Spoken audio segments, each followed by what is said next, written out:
In recent weeks and months, China has dramatically tightened export controls over rare earth and battery materials.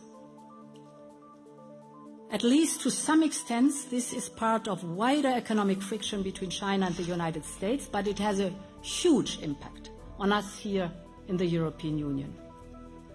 We all know how important rare earths are for our industry, whether for cars, semiconductors, or military equipment.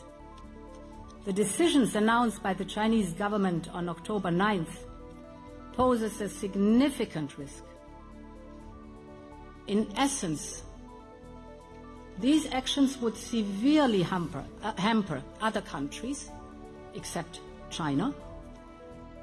And this is why I can announce today that we are working on a new Resource EU plan along the lines of the Repower initiative.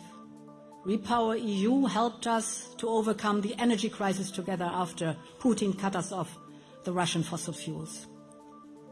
The aim is to secure access to alternative sources of critical raw materials in the short, medium and long term for our European industries.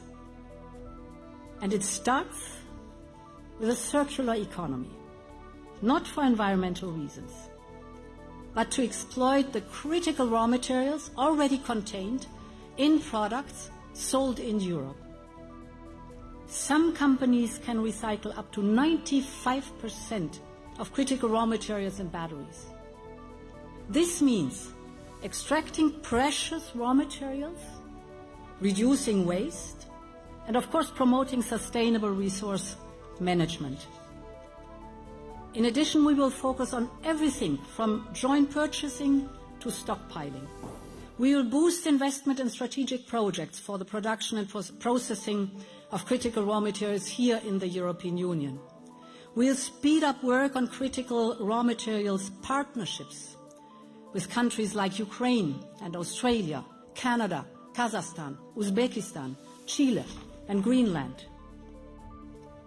And the point here is that Europe must use its geo-economic weight to its advantage and for pursuing its own interests.